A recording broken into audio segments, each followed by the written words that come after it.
Hi! Welcome to village Siri cooking. ఈ ఛానల్‌ని ఆదరించిన ప్రతి ఒక్కరికి మా హృదయపూర్వక నమస్కారములు. ఇవాళ చాలా అంటే చాలా మంచి రెసిపీతో మీ ముందుకొచ్చానండి.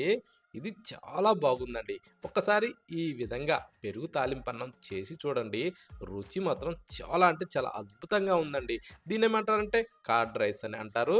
ఇవి బయట ఎక్కువ శాతం దీన్ని చాలా ఇష్టంగా హోటల్స్‌లో గాని అక్కడ ఇక్కడ తింటూ ఉంటారు. కానీ అంతకు మించిన టేస్టీతో మనం ఇంట్లోనే సొంతంగా తయారు చేసుకోవచ్చండి. ఇంకా ఇది అమ్మవార్లకి నైవేద్యంగా గూడక దీన్ని సమర్పిస్తారు. కాపోతే ఏందంటే చేసే విధానంలోనే ఒక్కొక్క దానికి ఒక్కొక్క విధానం ఉంటుంది. అది వీడియోలో చెప్పుకుందాం. దాన్ని ఎలా చేయాలంటే ముందుగా ఉల్లిపాయలు తీసుకోవాలండి.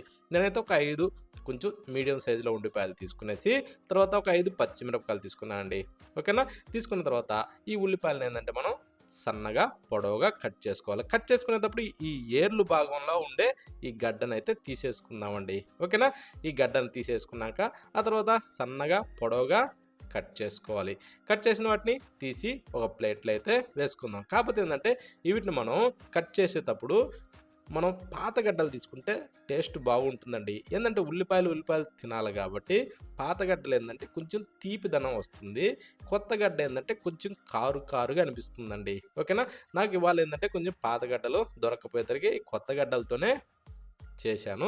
కానీ పాత గడ్డలు మాత్రం దొరికితే కంపల్సరీ దాంతో చేసుకోండి. టేస్ట్ ఇంకా బాగుంటుంది. ఓకేనా? తినేటప్పుడు తియ్యగా చాలా బాగుంటుంది. ఇప్పుడు పచ్చిమిరపకాయలండి. పచ్చిమిరపకాయలు కూడా శుభ్రంగా కడిగి, తొడాలు ఒలిసి, ఆ తర్వాత మనం ఇలా ఒక్కొక్క పచ్చిమిరపకాయలని ఇలా మధ్యలోకి 2 భాగాలుగా చీల్చుకుందామండి.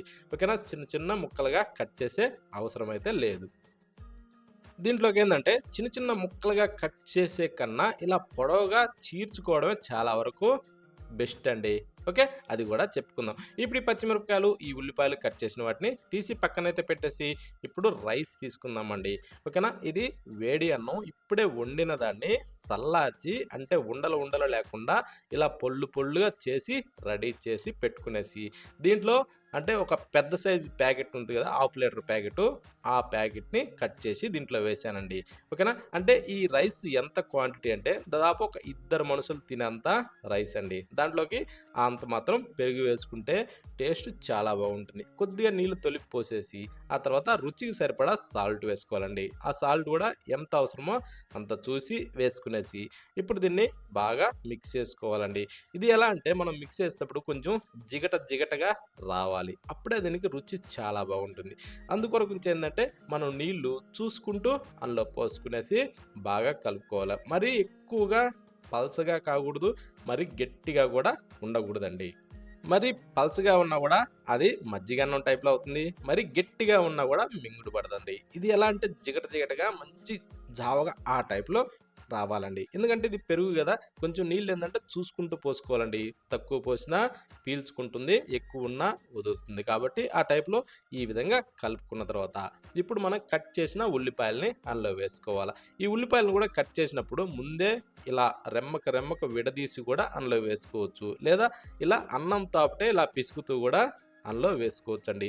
ఇంకా ఒకటండి, ఇది మనం దేవుళ్ళకి నైవేద్యంగా పెట్టేటప్పుడు మాత్రం ఇలా చేతులు పెట్టి మాత్రం యూజ్ చేయకుండా ఏదైనా ఒక గరిటె తీసుకునేసి దాన్ని ఆ టైప్‌లో మంచి వేడి అన్నాన్ని సల్లార్చి ఆ తర్వాత పెరుగేసుకునేసి ఇలా బాగా మిక్స్ చేసుకోవాలండి. ఇది మామూలుగా క్యాజువల్‌గా తినేదానికి మాత్రం ఈ టైప్‌లో చేత్తోని కలుపుకోవచ్చండి. ఇంకా సల్లన్నం ఉన్నా, రాత్రి అన్నం ఉన్నా దాంతో గూడా చేసుకోవచ్చు. అది ఇంట్లో తినడానికి. ఓకేనా? దేవుళ్ళకి మాత్రం వేడి అన్నమే కావాలండి. అప్పుడే వండింది. ఇప్పుడు దాన్ని పక్కన పెట్టి స్టవ్ మీద కొద్దిగా ఆయిలేసిన బౌల్ పెట్టేసుకునేసి అంటే ప్యాను దాన్ని కొంచెం వేడెక్కనిచ్చి శనగపప్పు ఒక టేబుల్ స్పూను, గుండు మినపప్పు ఒక టేబుల్ స్పూను, ఇది జీడిపప్పులండి. దాదాపు ఒక 6-8 అంటే మన ఇష్టం అండి. ఇష్ట ప్రకారమే జీడిపప్పులు కూడా వేసుకోవచ్చు. ఓకేనా? ఆ తర్వాత వీటిని కొంచెం వేగనిచ్చుకోవాలి. ఇవి కాస్త ఇలా వేగిన తర్వాత ఇప్పుడు మనం దీంట్లో ఏం చేద్దామంటే కాసిన్ని అంటే కొద్దిగన్ని జీలకర్ర పోసలేసుకుందామండి. సగం టేబుల్ స్పూను. ఆ తర్వాత ఒక టేబుల్ స్పూన్ దాకా ఆవాలు. ఇవి 2 వేసిన తర్వాత వీటిని కూడా మనం సన్న మంట మీద అలా వేగనిచ్చుకోవాలి.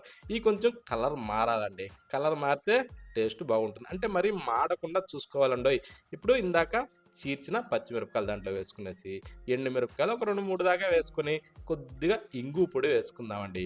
వేసిన తర్వాత ఇప్పుడు దీన్ని బాగా కలుపుతూ ఇలా ఫ్రై చేసుకునేసి ఇప్పుడు ఆఖరణ ఏం చేద్దామంటే కొద్దిగా ఒక పిడికిడు కరివేపాకు మంచి స్మెల్ వచ్చేది చూసి అందులో వేసుకునేసి కొద్దిగా అలా చిటపట్లాడించి ఇక స్టవ్ ఆఫ్ చేసుకోవాలండి. స్టవ్ ఆఫ్ చేసేసి ఇక తీసి ఏదైతే మనం పెరుగన్నం కలిపి పెట్టి ఉంచామో దాంట్లో ఈ పోపుని వేసేసుకోవాలి. ఆ పోపు కూడా ఏందంటే మరి ఎక్కువ వేడిగా ఉన్నప్పుడు అందులో వేయకూడదండి. కొంచెం లైట్‌గా హీట్ మీద ఉన్నప్పుడు ఏసుకోవచ్చు. మరీ ఎక్కువ వేడి ఉన్నప్పుడు మాత్రం వేగాకండి. ఎందుకంటే పెరుగు గదా! కొంచెం ఇరిగిపోయే అవకాశం ఉంటుంది. టేస్ట్ కూడా తగ్గుతదండి. కొంచెం అంటే గోరెచ్చగా ఉన్నప్పుడు ఏసుకుంటే చాలా బావుంటుంది. దీన్ని ఈ టైప్‌లో మనం బాగా మిక్స్ చేసుకోవాలండి.